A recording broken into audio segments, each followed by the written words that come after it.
بسم اللہ الرحمن الرحیم۔ 20 رمضان المبارک افطار سے پہلے اعتکاف کی نیت کر کے اپنی پردے والی جگہ میں چلے جائیں۔ اعتکاف کی نیت میں صرف اللہ تعالیٰ کی رضا اور حضور صلی اللہ علیہ وسلم کی سنت کی پیروی کرتے ہوئے اعتکاف کر رہی ہوں یا کر رہا ہوں۔ دعا: یا اللہ، میری کوتاہیوں اور غلطیاں معاف فرمانا اور مجھ پر تقویٰ کی تمام برکتیں نازل فرمانا۔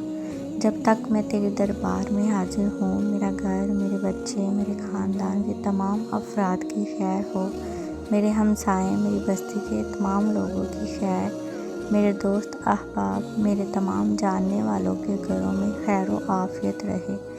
یا اللہ، مجھے اعتکاف کی تمام برکتوں اور رحمتوں سے نوازنا اور میری یہ عاجزی، میری عبادت، میری اس کوشش کو قبول کرنا، آمین۔ چونکہ اندر داخل ہوتے وقت عصر کا وقت ہوتا ہے، اس وجہ سے جا کر فوری طور پر نفل ادا نہیں کر سکتے۔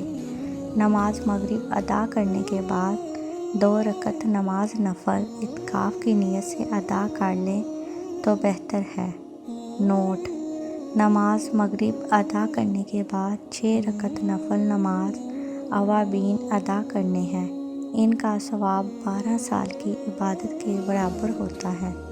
نماز اوابین پڑھنے کا طریقہ: 2 رکعت کر کے 3 سلام کے ساتھ 6 نفل ادا کریں اور ہر 2 نفلوں کی پہلی رکعت میں سورۃ فاتحہ کے بعد آیت الکرسی اور دوسری رکعت میں فاتحہ کے بعد 3 مرتبہ سورۃ اخلاص پڑھیں۔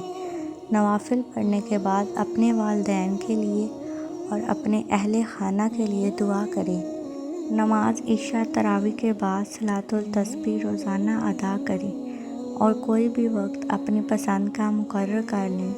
ذکر، اذکار، تسبیحات، قرآن پاک کی تلاوت کریں۔ زیادہ سے زیادہ دعائیں مانگنی ہیں۔ اس میں سے کوئی کوتاہی نہیں کرنی۔ بہتا ہوا سمندر رہے رحمتوں کا، آپ کی ہمت ہے کہ کتنا فائدہ حاصل کرنا ہے۔ نماز تہجد کم از کم 2 اور زیادہ سے زیادہ 12 نفل ادا کرنے ہیں۔ اس کے بعد سورہ یاسین، سورہ مزمل، درود شریف پڑھتے پڑھتے سحری کر لیں۔ وضو کر کے تازہ دم ہو جائیں۔ نماز فجر ادا کرنے کے بعد تسبیحات کرتے ہیں یہاں تک کہ سورج نکل آئے تو 4 رکعت نماز اشراق 2 نفل کر کے پڑھیں۔ ان میں سے کوئی بھی سورت پڑھ لیں۔ نفل ادا کرنے کے بعد 100 مرتبہ یا ظاہر پڑھیں۔ اس کے پڑھنے سے آنکھوں میں نور پیدا ہوگا۔ یہ 2 رکعت نماز اشراق ادا کرنے سے پورے حج اور عمرے کا ثواب ملتا ہے۔ اس کے بعد تھوڑا آرام کر لیں۔ نماز چاشت جب دن نکل آئے تو یعنی 10 بجے کے قریب 4 رکعتیں ادا کریں۔ اللہ کا حکم ہے، جو اس کو ادا کرے گا میں اس کے آخری دن کے آخری حصے تک کفایت کروں گا۔ چاشت کے آخری سجدے میں 40 مرتبہ یا وہاب پڑھنے سے رزق میں کشادگی ہوتی ہے۔ اس کے بعد 140 مرتبہ یا تواب پڑھیں، پھر 100 مرتبہ یا سمیع پڑھیں۔ زوال کے وقت آرام کر لیں، پھر تازہ دم ہو کر قرآن پاک کی تلاوت کریں۔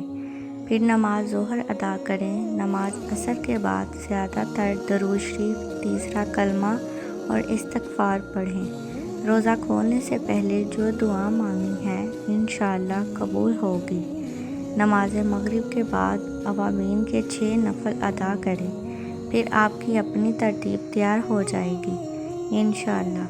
اعتکاف میں کرنے والے وظائف: جو شخص فجر کی نماز کے بعد روزانہ 786 مرتبہ بسم اللہ الرحمن الرحیم پڑھنے کا معمول بنا لے، اللہ تعالیٰ اس کے رزق میں برکت دیتے ہیں۔ اعتکاف میں استغفار کی کثرت کریں تاکہ اللہ کی رحمت جوش میں آ جائے۔ اعتکاف میں روزانہ مختلف اوقات میں استغفر اللہ کو تسبیح پر شمار کر کے 14,000 مرتبہ پڑھیں تو اعتکاف کے دنوں میں 1,25,000 ہو جائے گا۔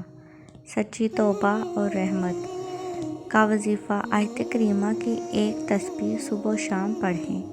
مغفرت کا مؤثر وظیفہ: پہلی دفعہ اعتکاف میں بیٹھنے والوں کو چاہیے کہ وہ اس وظیفے کو روزانہ 101 مرتبہ پڑھیں۔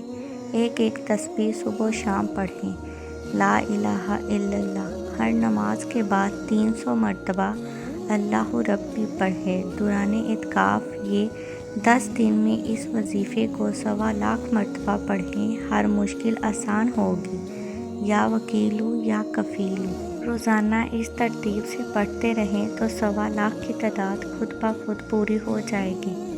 نماز تہجد کے بعد 5000 مرتبہ، نماز ظہر کے بعد 4000 مرتبہ، نماز عصر کے بعد 3000 مرتبہ، نماز عشاء کے بعد 2000 مرتبہ۔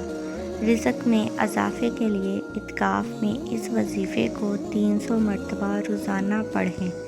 یا غنیو یا مغنی یا عزیزو یا ودودو یا مجیدو یا حیو یا قیوم۔ یہ تھے ہمارے اعتکاف میں کرنے والے وظائف۔